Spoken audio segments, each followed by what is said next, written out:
Olá, é um prazer receber você aqui na plataforma Lucrativamente.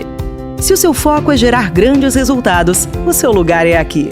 Porque aqui é o espaço reservado para mentes lucrativas, empresários e gestores que já construíram e ainda constroem seus cases de sucesso, de forma absolutamente hard. Senhoras e senhores, sejam bem-vindos à plataforma Lucrativamente.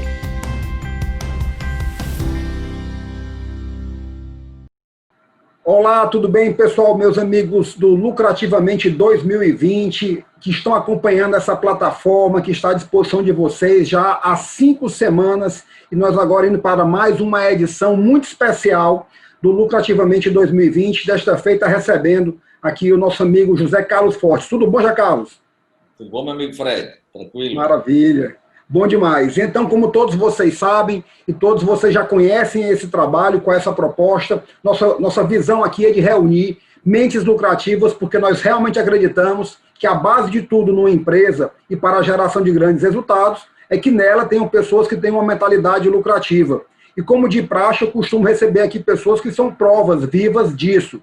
Esse evento se chama Debate Hard Case, ou seja, Debate Lucrativo Hard Case, porque aqui as pessoas vêm para contar a sua trajetória, e nós aprendemos com a trajetória dos nossos convidados, bem como também falar da sua visão a respeito de como nós podemos ser cada vez mais rentáveis e lucrativos nos nossos negócios.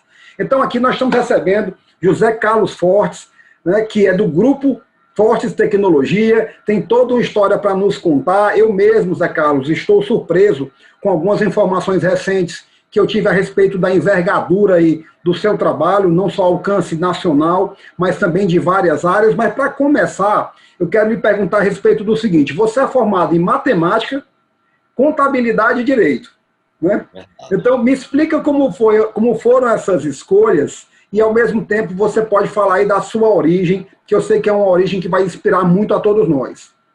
Bom, primeiro, eu sou originário do estado do Piauí, do interior, cidade realmente muito, diria para você, lá atrás, muito atrasada, né? Só para você ter uma ideia, uma ocasião, há muitos anos atrás, eu estava assistindo um programa do Fantástico, né? Sei lá, 20 anos atrás, ou até um pouco mais, e recebi uma notícia assim que me assustou, né? Saiu uma reportagem e elegeram a cidade mais atrasada do Brasil. E a minha, que era o lugar onde eu havia nascido. Sério? Eu digo assim, cara... Puxa vida! Que coisa estranha, né? Tá. E, muitos anos atrás, eu disse, que prêmio, né? Você nascer no lugar mais atrasado, eleito no lugar mais atrasado do Brasil, certamente não é mais o mais atrasado. Amém. Mas outrora passou por essa dificuldade, né? Então, sem dúvida, eu nasci no interior do estado do Piauí e imagina, você, hoje, o interior do Nordeste já ainda não é desenvolvido, ainda tem muito o que fazer. Você imagina isso aí há 60 anos atrás, lá bem atrás. Então, de fato, foi uma trajetória difícil. Eu sou filho de pessoas assim humildes, agricultores e tal, e não foi uma trajetória fácil. Chegamos, acabou que a vida foi me trazendo, acabei chegando em Fortaleza, né? E cheguei aqui com 12 anos de idade, ainda garoto, com um nível intelectual de estudo, de formação muito, muito fraco.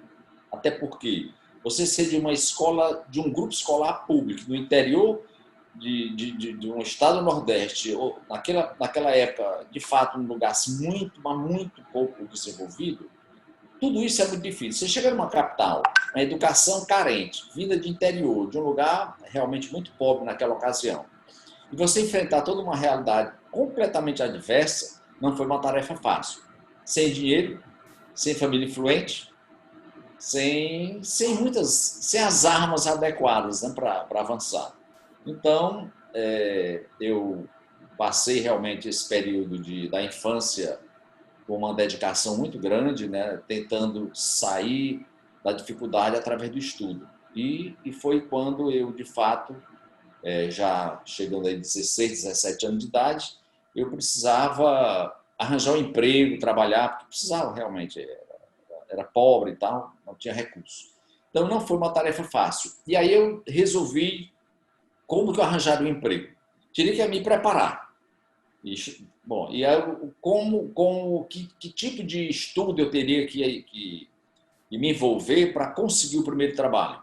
E aí foi quando eu tive a ideia de começar a trabalhar, de começar a me vincular a alguma coisa, digamos, de escritório, né? Tentar, eu já passei lá do início do office boy até auditor de uma empresa, eu passei lá do início, de office boy até lá no final. Então eu resolvi fazer um curso técnico de contabilidade, uma escola pública e tal, para tentar conhecer um pouco, digamos, da burocracia, das circunstâncias, para tentar arranjar um emprego.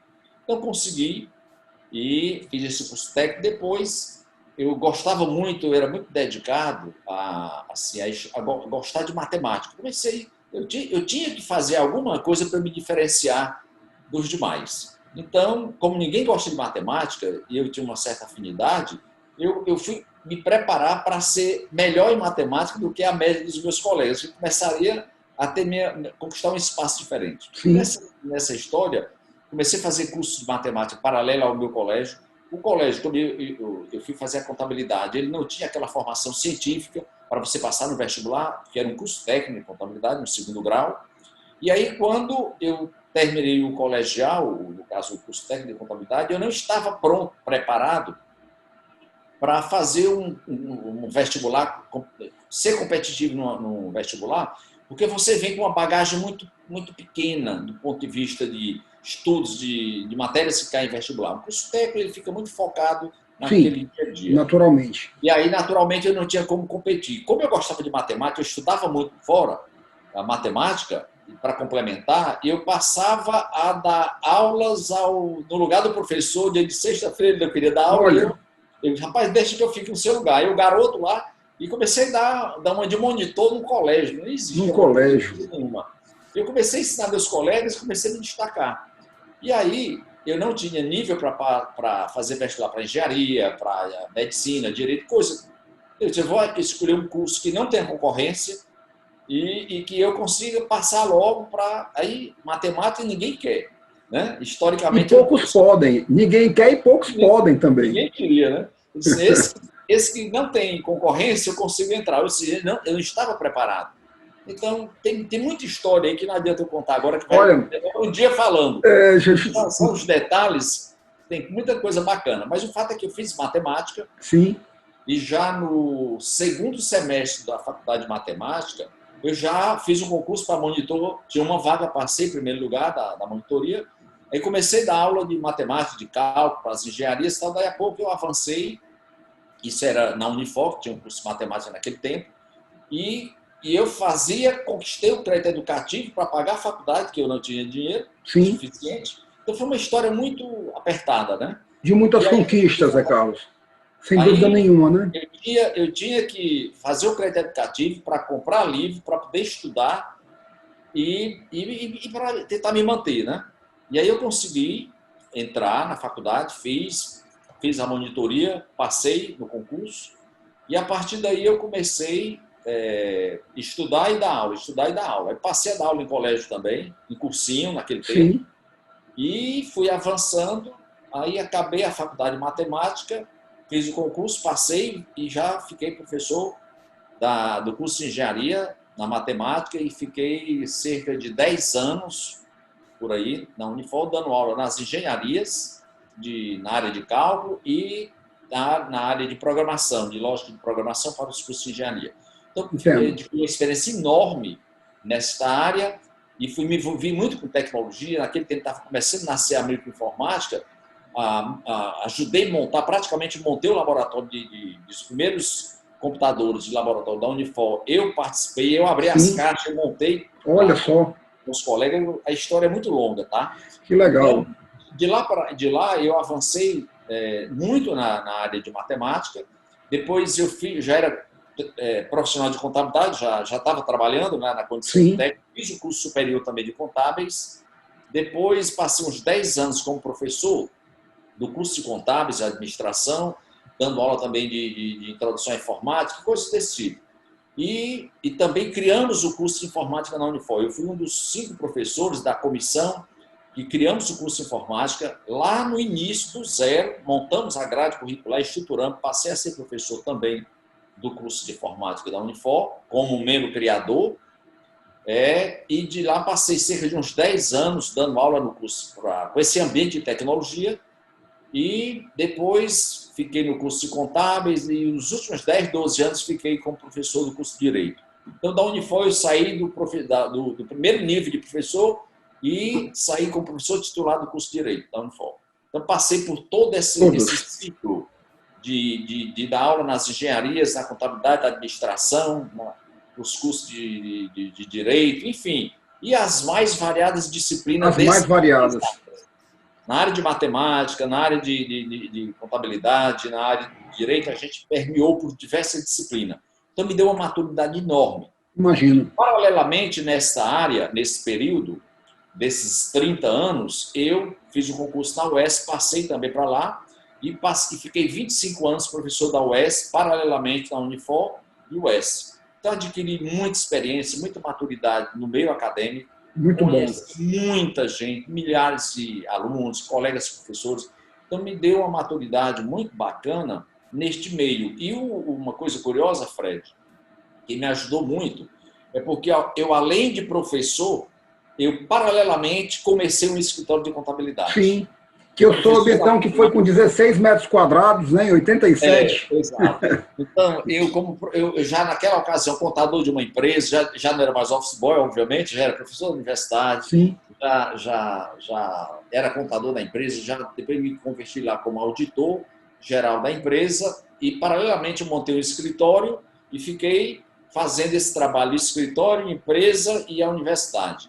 muito e aí bom. A coisa foi tomando como escritório, foi crescendo, larguei o emprego, fiquei só como professor e ter o próprio negócio. E a partir daí eu comecei a crescer e chegou a hora de tentar melhorar o escritório. Estava crescendo, eu precisava de software para o escritório. Sim.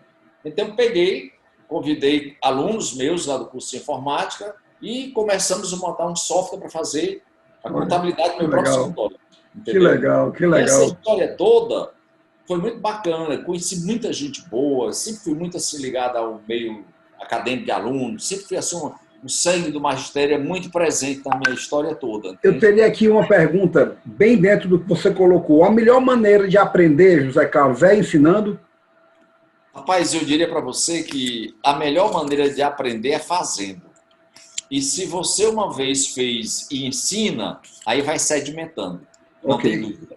Porque existe o professor, aqui com todo respeito, não estou aqui fazendo demérito de ninguém, mas existem aqueles professores que são mais, digamos assim, têm a formação boa, adequada, profundos conhecimentos, mas às vezes lhe falta a prática, a vivência. Tá?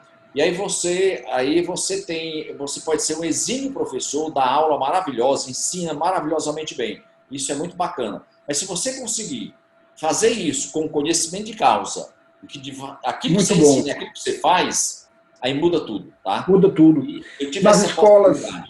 Nas escolas de negócios americanas, um professor que está envolvido na área de negócios, se ele não desenvolver ao longo de um tempo alguma empresa, alguma companhia, para ele isso é motivo de constrangimento.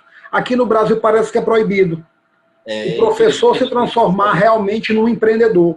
E aí você conjugou muito bem ao longo da sua trajetória a ideia da prática e da teoria a serviço do seu sucesso. Pronto. Isso aí, Fred, para mim foi assim, um diferencial enorme. Por quê?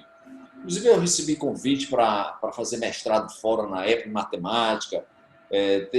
Tinha um projeto para ir até para a Sorbonne. Tinha umas coisas muito bacanas, né? Eu era muito dedicado e tal. Aí o que eu pensava? Eu disse, rapaz, se eu for sair aqui para a universidade e vou fazer o mestrado, doutorado, sei lá, uma coisa assim, bacana, é um caminho. Mas eu penso, como eu já vivia na iniciativa privada, eu já tinha o meu negócio, o meu escritório, eu pensava assim, se eu for para a universidade, eu vou me formar, vou ser um mestre, um doutor e tal, e depois, fatalmente, eu voltaria para o Brasil e seria um professor dentro da universidade, ótimo, maravilhoso. Eu ia seguir a carreira acadêmica. Tá? Como muitos colegas fazem, são felizes, bacana. Só que aquilo, para mim, não é que fosse pouco, mas eu tinha aspirações de empreendedorismo.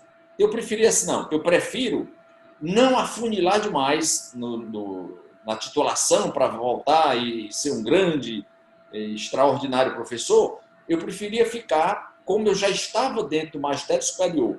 Eu já dava aula na maior universidade particular do Norte, Nordeste e Centro-Oeste, que é a Unifor. Unifor. Uma universidade maravilhosa, que eu tenho um carinho especial pela Unifor. Muito bom. Adoro a instituição. Fui aluno de lá. Vivi mais de 30 anos lá. E, eu já estava dentro de uma instituição boa, grande, como professor, já estava no meu aspecto acadêmico muito feliz, e ainda estava na Universidade Estadual, que é outra universidade de respeito, de posicionamento muito boa. Então, do ponto de vista acadêmico, eu já estava confortável, eu me sentia confortável. Então, eu prefiro, ao invés de investir o tempo avançar na titulação de doutor, ir para avançar no meu lado empreendedor, porque eu consigo fazer melhor, talvez. Então, por exemplo, quando eu estava dando aula de qualquer tema, e geralmente eu dava aula daquelas coisas que eu fazia. Então, eu dei aula na matemática, na área de matemática aplicada, eu dava aula de matemática financeira também, eu gostava muito. Saía das engenharias, dava aula na área de cálculo médico, fazendo software para as engenharias para cálculo, e aí, ao mesmo tempo, eu fazia software para o meu negócio. Então, eu estava sempre fazendo software. Incrível isso, Eu dava aula de matemática financeira e fazia contabilidade. Eu tratava, quando eu ia abordar um tema qualquer para o aluno, e falava de uma duplicata, do recibo, de uma operação bancária, de uma coisa assim para um registro contábil, eu dizia, olha, sabe como é que é? Funciona assim. Por isso, olha, na prática está aqui. Eu tinha um elemento, se eu vivia aquilo no dia a dia, eu não ficava vendo no livro como é que fazia. Zé Carlos, eu dava tudo. Eu dava exemplos reais. Eu estou com a impressão de que você é como se você estivesse num parque de diversões. Cara, é óbvio. Porque pela sua narrativa, os olhos estão brilhando, né? Cara, eu dizia para as pessoas o seguinte. Que legal. Não sei como é que tu consegue dar aula, bicho, tu trabalha o dia todo, ainda dá aula. Rapaz, dá aula, eu vou lá me distrair. No duro, aquilo é uma terapia, eu daria aula até de graça. Olha que legal. Então, eu tinha um prazer de dar aula, independente. Pra você ter uma ideia, eu nunca nem me preocupava quanto era o salário. Caía na conta, bacana. Como eu já tinha uma condição melhor, às vezes passar 3, 4 meses caindo na conta, eu nem olhava, porque eu já estava tão envolvido, já estava com uma grana melhor, eu não estava preocupado com o dinheiro em si. Mas não deixou o sucesso, não fez com que você olhasse de uma outra forma a questão da academia, porque ela lhe abastecia de outras coisas. Cara, é sensacional. Então, aí voltando àquela sua pergunta, à medida que eu ensinava e praticava, o meu nível de compreensão crescia muito. Era muito superior ao convencional. Porque eu vivia uma realidade da vida real, entende? Eu lembro até que as minhas primeiras aulas de matemática financeira, por exemplo, passei 10 anos nas engenharias na aula daquela matemática mais cálculo mesmo, né? mais pesada. Depois eu fui para a matemática na área de finanças, que era onde eu estava militando muito, e eu lembro que as minhas primeiras aulas de matemática financeira, por exemplo, eu tinha uma abordagem assim, muito, muito teórica, e depois com um certo tempo que eu fui vendo a maturidade da vida real dentro da sincronização da matemática com os casos reais que eu tinha dentro do meu escritório, junto aos clientes, a realidade de tudo isso, fazendo software de matemática financeira com os alunos. Então, eu até cheguei a fazer tudo isso. E aí eu passei a dar matemática muito mais simples. E eu disse assim, cara, como eu comecei errado essa disciplina? Eu complicava sem necessidade, lá naquele início, porque eu ia com aquele arcabouço todo, né? E no duro, aquilo lá, assim, para compreender, faz assim na prática, e aí lá na frente vai concluir que dá para teorizar. Mas isso tudo, só a maturidade da vida real vai te traz, né? Zé Carlos, eu vou sugerir a quem está nos assistindo agora de pedir uma pizza, botar um refrigerante na frente, porque o negócio aqui vai longe. Porque agora eu vou te fazer uma pergunta que foi suscitada. É assim, eu deixo claro, eu me preparo um pouco para esses momentos, mas tem uma parte maior reservada para o imponderável aqui. Aliás, você como apreciador da lógica e das probabilidades, né, é natural que a gente tenha aqui a oportunidade de fluir. Agora eu vou te perguntar algo muito claro. O que é que move o Zé Carlos? né? Agora, qual é o padrão que está por trás de tanta motivação, de uma visão que se retroalimentou ao longo de tanto tempo? Meu amigo, eu diria para você que, assim, não quero ser assim, sei lá, tem algo a mais, tá? Eu tenho assim, se você eu fiz muitas e muitas palestras no Brasil afora. Eu fui líder classista também. Sim, sei Me disso. envolvi muito, tá? Me envolvi muito com essas questões. E me perguntavam muito o que é que me motiva, qual o segredo do sucesso, essas coisas todas, né? Que é Sim. natural que as pessoas procuram saber. E, primeiro, antes de responder a história do segredo do sucesso, primeiro, o que é que me motiva? Olha, eu não sei se foi... Eu até tenho uma frase que eu coloco, eu acho até que numa revista que eu publiquei, que me entrevistaram lá da Fortes, eu acho que coloquei isso, mas é uma frase que eu costumava falar até nas palestras. Rapaz, eu tive a oportunidade de precisar muito. Você está entendendo? Sim. Então, A oportunidade de precisar muito. Entendi. Isso foi uma oportunidade. Entendi, sim. Isso é profundo, viu? Por isso porque que eu disse, muitos veem na necessidade, não oportunidade, mas escassez. E às vezes vê a escassez e às vezes vê uma punição.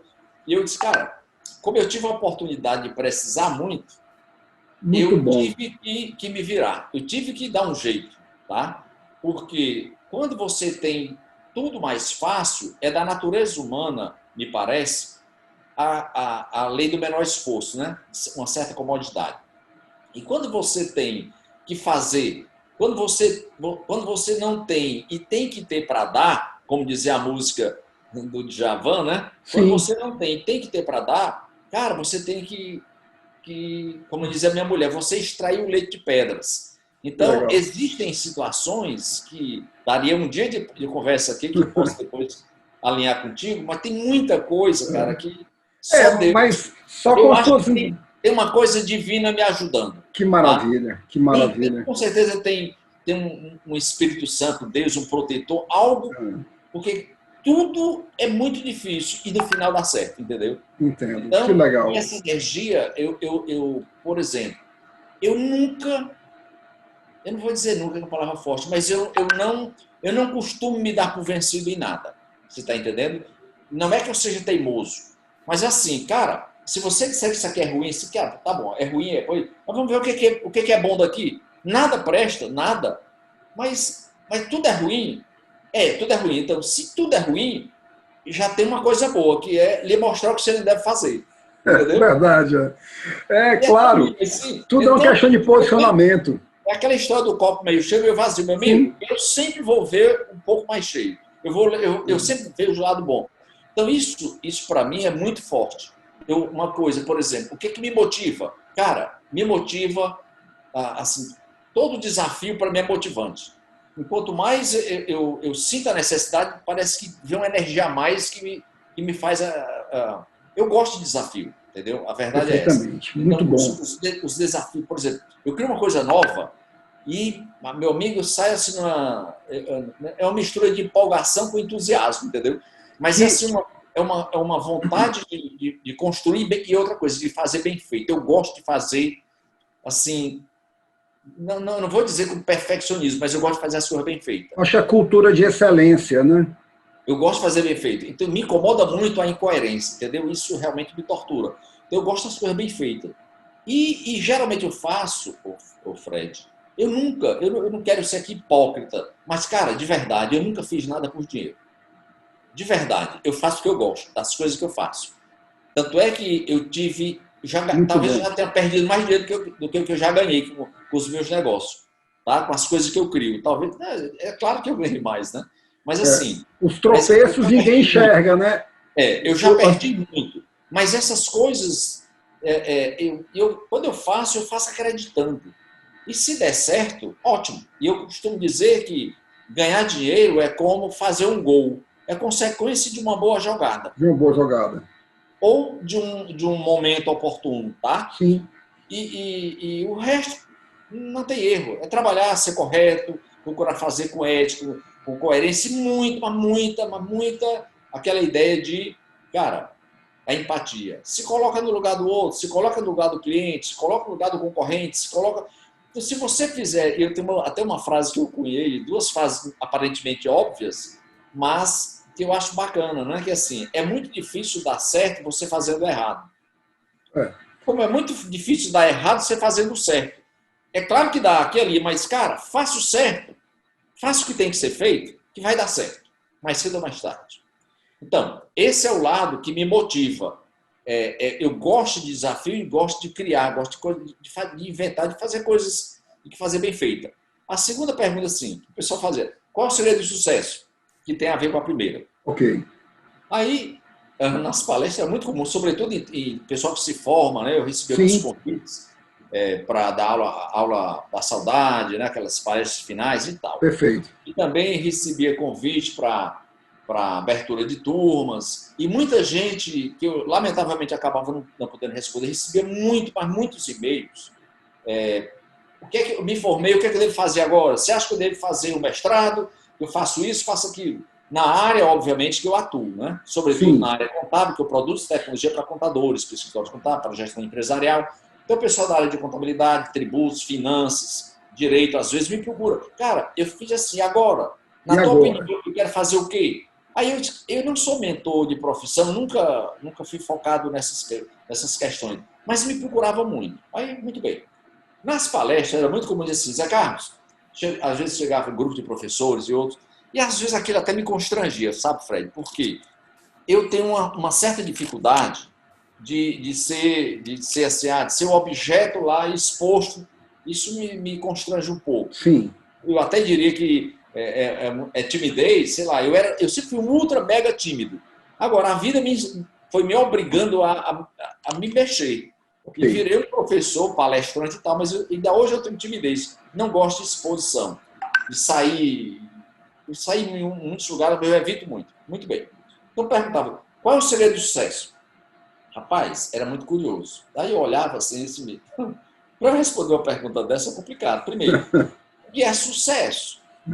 Pois é, defina sucesso primeiro, né? Você chegar para mim e dizer, Carlos, sucesso é ser rico, é ter dinheiro, então você está entrevistando a pessoa errada. Opa! Entendeu? Entendi. Se o cara chegou para mim, qual o segredo do sucesso? É ter dinheiro, então eu não tenho como lhe dizer, porque eu não tenho esse dinheiro que você pensa que eu tenho. Começa logo aí, né? Entendo. Então, eu não sei se eu sou um exemplo de sucesso financeiro. Eu não sei. De riqueza, certamente não sou exemplo dessa natureza. Agora, se você diz assim, se sucesso para você é fazer literalmente o que ama, que gosta, e ser assim, ultra mega feliz com a vida que tem, aí você encontra um sujeito de sucesso. Porque eu só faço aquelas coisas que eu gosto de fazer. Aquilo que eu não gosto, você não me traga, porque eu vou ter dificuldade, eu não vou ter prazer. Fazer sem prazer, eu não vou fazer bem feito. Entende? E eu até brinco com o pessoal, cara, se eu fosse lixeiro, né, botar lixo, né, com todo o respeito à profissão do lixeiro, mas é uma atividade difícil para você exercer, eu com certeza, não quero ser arrogante, mas com certeza, em pouco tempo eu seria o coordenador dos lixeiros, e lá na frente eu seria, daí a pouco eu estava caminhando, na carroça para levar lixo, daí a pouco tinha um caminhão, daqui uma frota de carro de lixo. Eu entendo. Eu acredito. Eu não ia ficar do mesmo jeito nunca, porque não dá. Eu estou sempre procurando evoluir. Então o problema não é ser lixeiro, é ser professor, é ser psicólogo, é ser um advogado, não. Cara, o problema é escolha uma coisa, faça com amor, bem feito, com dedicação e trabalhe muito. Acaba dando certo. Talvez seja uma coisa difícil de entrar na cabeça, principalmente das gerações mais jovens agora, porque o excesso de objetividade ele pode punir também, né? E como explicar numa visão tão imediatista que existe hoje com relação à vida, que não tem atalhos, né? E que fazer bem feito é o caminho. Né? Então, quando a pergunta sobre o propósito, né? Claramente eu percebo, e não fica difícil de maneira nenhuma perceber, porque há um casamento, uma interseção entre o teu propósito de vida e a própria Fortes, a caminhada. E aí o segredo, né? A jornada vai construindo. Quando você falou aí que não era o mentor, eu quero fazer uma observação, porque do ponto de vista mitológico, que é o que que é a origem da palavra, todo mentor é um herói que conseguiu concluir a sua jornada e a partir daquele momento ele pode instruir a outros. Então, a partir de agora, você pode dizer que é, né? E como, né? E como. Mas aí, de repente, Zé Carlos, veio todo o crescimento daquele empreendimento que começou numa sala pequena, que começou com uma natural dificuldade de conseguir os primeiros clientes, porque tudo começa assim, e veio o crescimento, pelo que eu posso entender, de maneira orgânica, porque você foi conjugando peças de um quebra-cabeça, ou seja, dando aula, você identificava que poderia ser um aluno ou outro professor, aquele cara pode se encaixar aqui, e veio todo esse crescimento. Isso é verdade. A sua orientação empresarial foi sempre de gerar complementariedade. Então, assim, quando você olhava para a contabilidade, a relação com os seus clientes, você acabou enxergando a possibilidade de desenvolver um software que era útil para os seus pares. Então, me fala sobre essa transição aí. Clientes, empresários e, de repente, contadores, concorrentes clientes. Foi uma coisa assim, muito interessante. Quando nós fizemos a nossa primeira versão de software, né?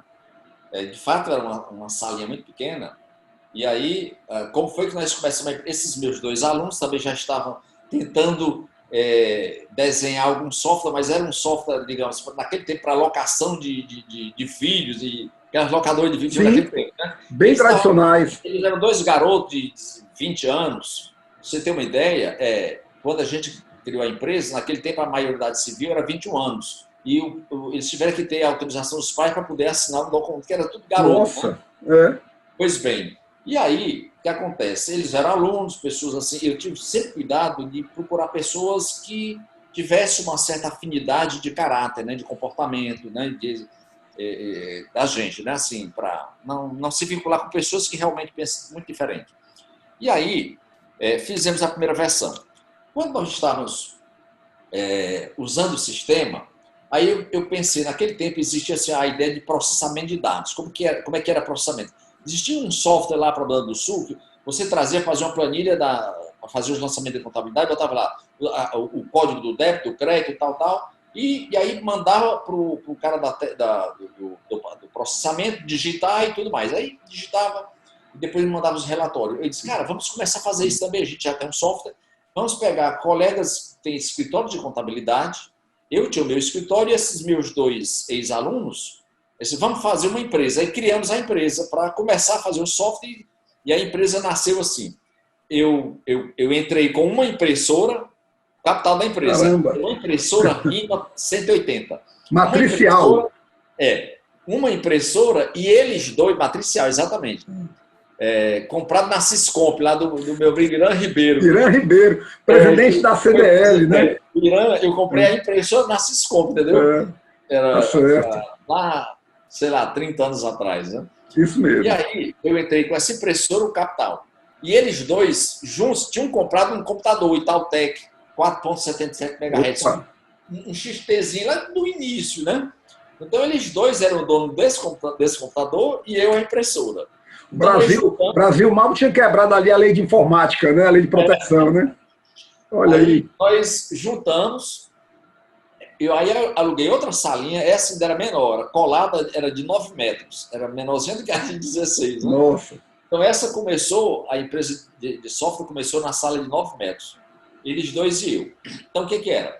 Eu disse, cara, vamos fazer assim, tem que fazer, eu era o mentor das regras de negócio, que se chama, que eu era o cara que conhecia, dava aula, professor e tal, de contabilidade, era também contador naquele tempo. E eles eram os caras da programação. Eu também já programava. Mas eles eram mais especializados. Não, eu programo as coisas, mas o negócio eles estavam programando. E eu disse, olha, vamos fazer isso. Desenhava a lógica e tal. Eles começaram a programar e a gente ia criando software juntos. E aí comecei a usar. Muito bem. Aí, vamos processar a contabilidade de escritório de amigo. Aí arranjei lá uns 3, 4 colegas e disse, olha, eu já tenho um programa próprio, tu põe aí os débito e crédito, os valores da planilha, manda para cá que a gente processa. Aí a gente digitava aquele negócio lá, emitia os relatórios, balanceio e tal, devolvia para ele. Bacana. Perfeito. Aí foi ganhando mais um clientinho, daí a pouco, disse, rapaz, vamos contratar uma pessoa para digitar.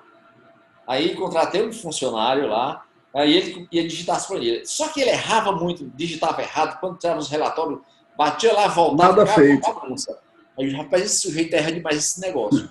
Aí eu disse, rapaz, eu tive uma ideia para ele não errar mais. Qual? Cara, foi muito Porque tem uma máxima na programação que entrou lixo, sai lixo, né? exatamente. Entrou errado, vai sair errado.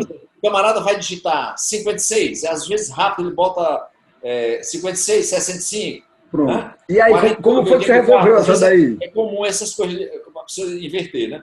E ele digitando rápido errava muito. Isso eu tenho que arranjar um jeito para ele não errar. E como eu entendi de programação e tinha uma lógica matemática, né? Tudo isso vai juntando. Vai juntando.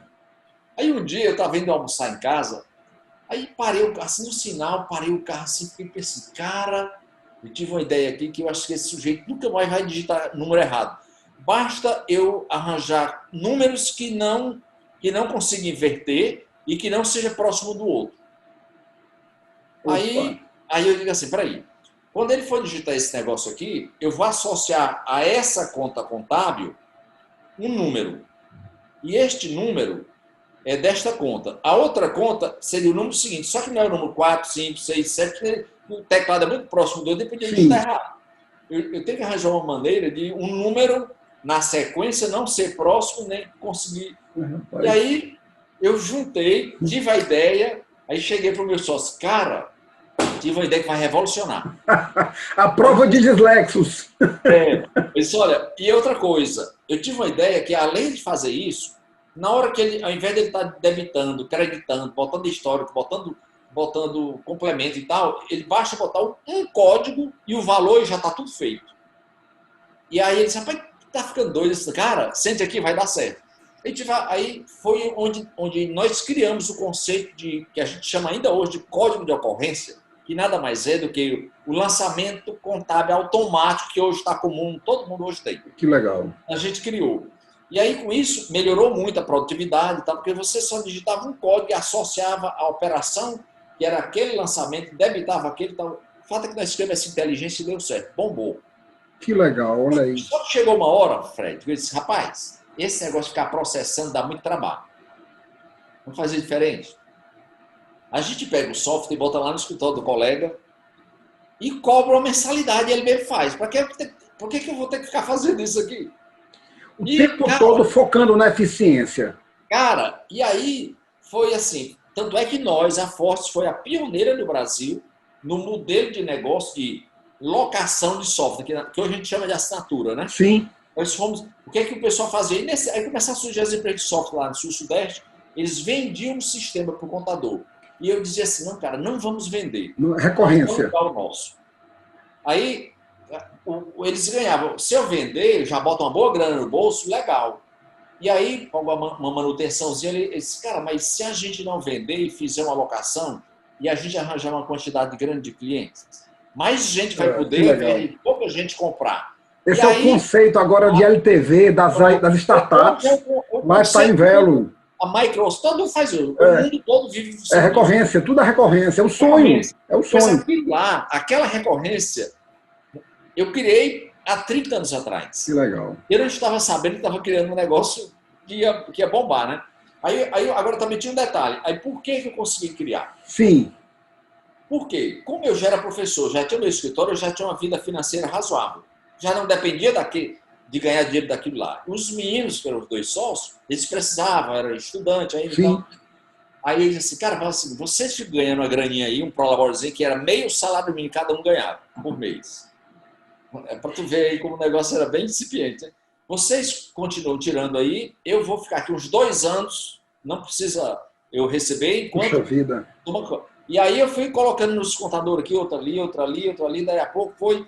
E como eu era também, comecei a me vincular ao mundo classista, professor da faculdade, e comecei a ser conselheiro lá do Conselho Regional de Contabilidade, comecei a viajar, palestrar, escrever livro na área de contadores, e comecei também, fiz um portal, foi sucesso nacional, Classe Contábil, ainda hoje existe, mas hoje estou mudando até o foco, porque já passou a época dele, naquele tempo não tinha rede social, não tinha Google, não tinha Facebook, o conceito da internet 2.0 nós criamos assim, nós começamos.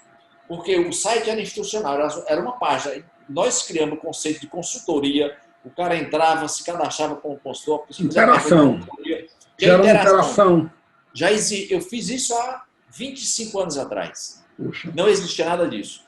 E hoje eu perdi, eu deixei de ganhar muito dinheiro com base de dados dos usuários. Eu cheguei a ter 200 mil perguntas e respostas na base. Mais de 150 mil usuários cadastrados na época. Só para você ter uma ideia, tinha uma publicação que era um ranking dos sites que mais bombavam. Cara, eu batia pau a pau com o Diário Nordeste, naquele tempo. O meu portal, que era focado... De contabilidade, né? Era sucesso nacional. O pessoal entrava, tinha uma porção de gente lá que ficava elogiando, que era o melhor site, melhor do que todos os conselhos juntos, todo mundo junto. Cara, sensacional. Porque o diário é esporte, é policial, política, e você competindo focado ali com contabilidade. Eu cheguei, porque eu era, em compensação, eu tinha uma abrangência nacional. Entendeu? Eu fui o site mais top do segmento de notícia e consultoria gratuita para contador do Brasil. Foi muito nesse caso aí, Zé Carlos, você está falando, não, eu defendo muito a tese, principalmente junto aos meus clientes de mentoria, e eu estabeleço logo de cara um conceito do que eu chamo de eficácia empresarial. Qual é o entregável que o empresário tem que colocar para a sua empresa, inclusive fazer disso um indicador de performance. Visão, capacidade de decisão, ou melhor, decisões qualificadas, capacidade de implementar mudanças, inovação e crescimento, e a própria gestão. Só que você está falando de algo que assim, é a antevisão. E aí as pessoas me perguntam muito como fortalecer a visão. E eu até brinco, olha, visão, você não marca hora para enxergar, não. Você não marca de 13 às 14 para dar uma parada e enxergar, não. Como é que você tem que alimentar um processo e de repente, com a mão no queixo ali, que você já colocou aqui várias vezes, que eu digo, com mais mão no queixo, você vai botar menos mão na cabeça, viu? Mais mão no queixo, menos mão na cabeça. Vem a visão.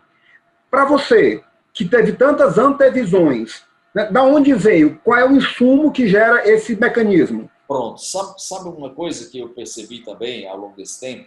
Às vezes eu consigo ver coisas que outras pessoas não estão vendo. E aí, eu até brinco com as pessoas. Cara, eu não sou nada especial. Talvez o meu HD seja um pouquinho maior. Entendeu? Ou seja, como eu estudei muitas coisas que se correlacionam, eu acabei conseguindo, de repente eu identifico oportunidades que outra pessoa talvez não conseguisse ver. Porque na condição de matemática, eu ensinei a muitas pessoas diferentes, convivi com muita gente diferente. Tem uma quantidade enorme de donos de consultório, que são clientes nossos, ex-alunos meus, mas muito, onde você possa imaginar. São milhares e milhares que eu passei muitos anos dando muitas aulas aí nessas universidades. Muito bem. Então, depois eu estudo a área de contabilidade. Olha, a quantidade de coisas que se estuda no curso de contábeis é muito grande.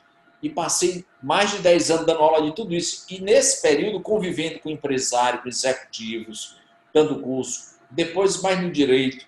E 3 pós-graduações, um mestrado. E cada área eu fiz uma pós para cada segmento de formação e o mestrado da administração de empresa. E palestrei muito. Então, aonde eu andava... E dando aula 30 anos sem parar, meu amigo. Puxa. Olha, você absorve tanta informação com interação com o aluno, numa conversa, mas é muita coisa. Então, eu acabei vendo coisas, porque, olha, é o neurônio, é a história do neurônio. Uma coisa conecta a outra, que conecta a outra, que conecta a outra, e rapidinho você fecha o circuito, entendeu? Então, de onde é que vem isso? É a maturidade, é esse convivência. Às vezes eu lembro de um fenômeno muito bacana que acontecia, que ainda hoje acontece, é muito curioso. Às vezes eu saía com... Aí adquiri sócios, vários sócios, porque eu não tinha como... Realmente o pessoal diz, como é que tu consegue ver tudo? Cara, eu não trabalho. Eu até brinco. Eu acabo só pensando, sei lá. Eu acabo que o trabalho é muito diferente. Eu não executo as coisas, entendeu? Então, e aí, às vezes eu ia para visitar um possível cliente, quando eu chegava lá, assim, às vezes eu estava aguardando. Aí eu chegava para o meu sócio e olhava assim para a empresa, naquele tempo, para a contabilidade, para ser contador da empresa naquele tempo. Aí eu olhava assim, rapaz, essa empresa aqui, eu olhava assim para o prédio, dava uma olhada e disse, olha, atividade tal, essa aqui deve ter cerca de X funcionários, deve faturar mais ou menos tanto, deve ter uma margem de tanto. Rapaz, quando a gente ia sentar para entrevista, o cara chega assim, o que ele te falou antes, era quase sem exceção, eu conseguia chegar num número assim muito, muito perto. Isso aconteceu muitas vezes. E aí o pessoal diz, cara, como é que tu consegue? Mas é que eu linkava tanta coisa ao mesmo tempo, é como, por exemplo, nosso controle chega lá na Force, em reuniões de conselho e tal, aí vai falar de número, de estratégia, projeção e tal, toda vez que ele vai levantar as coisas, ele já começa logo a rir. Diz, cara, eu vou levantar aqui, mas, cara... Aí ele vai dizer, olha, isso aqui deve ser assim, assim, assim. Aí eu ia mostrar tudo, aí caía exatamente naquele que parece que eu estava vendo o cara fazer. Então, quase sempre, eles ainda hoje brincam comigo. Pai, não perde teu tempo não, porque ele vai chegar aqui no início da reunião, vai dar um número, acabar a reunião, tá lá, vai cair lá naquele número. Aí o cara, como é que tu consegue? Tu tem uma mágica? Eu disse, não, bicho, é porque eu rapidinho, até por ser matemático e tal, você tem um raciocínio, de certa forma, aqui ali mais rápido. Raciocínio lógico. É, muito lógico. E aí, toda informação que o cara fala, eu conecto essa com aquela, com o benchmark de fora e tal, e rapidinho eu sei que aquele número não passa disso. Existe uma média de mercado nisso, isso. Então eu consigo ver, eu consigo identificar coisas assim, bato o olho, eu já sei se quantificar com muita facilidade. Então, muito bom. Mas enquanto em compensação, eu não sei uma música decorada, entendeu? Não, adoro música. Mas eu vou corrigir agora, porque você me trouxe uma frase do Djavan, que é um compositor e intérprete que eu gosto, que eu não tinha interpretado da maneira como você me trouxe. Ah, não, mas aí é o detalhe. Eu não conheço, nem talvez eu não sei a letra de uma música toda, tá? Porém, eu tenho uma sensibilidade fortíssima para música, entendeu? Não toco instrumento, é uma frustração minha, porque eu não tive tempo de me dedicar e tal. Mas eu tenho uma sensibilidade, assim, eu bateu assim, o ouvido, eu capto assim, uma facilidade enorme, uma boa melodia, uma boa letra, uma boa música, uma boa mensagem. Eu gosto muito de ler sobre a mente. Todas as minhas leituras sempre foram muito sobre a mente. Gosto de ler. Você falou sobre o seu HD, mas o HD da gente, ele é um músculo, tanto do ponto de vista da capacidade de armazenamento como de processamento. A mente é um músculo. Claro. E parece que você exercitou muito bem. Aliás, parece não, com certeza, você exercitou muito bem. E aí, como dizia o nosso amigo Melo, fundador do Mercadinho São Luís, né? Hoje é o meu amigo Neto que está à frente. Exatamente, exatamente. Ele sempre dizia assim, a gente tem que trabalhar para o nosso farol alcançar mais longe do que o do concorrente, porque você anda mais rápido. É lógico. Então, com a sua capacidade, a sua visão e capacidade de processamento, o seu farol vai mais longe e a informação chega mais cedo. E aí, quem está do seu lado na reunião, fica esse clima aí do tipo assim, eu ainda não vi, mas você estava vendo, né? Você estava vendo. Uma pergunta aqui curiosa, o seu dia também tem 24 horas, né? Igual o nosso de todo mundo. Cara, e o mais legal, eu me sinto desocupado, entendeu? minha mulher não acha isso, não. Sério? Ela acha que eu trabalho demais. Claro, né? Eu também recebo o mesmo título aqui.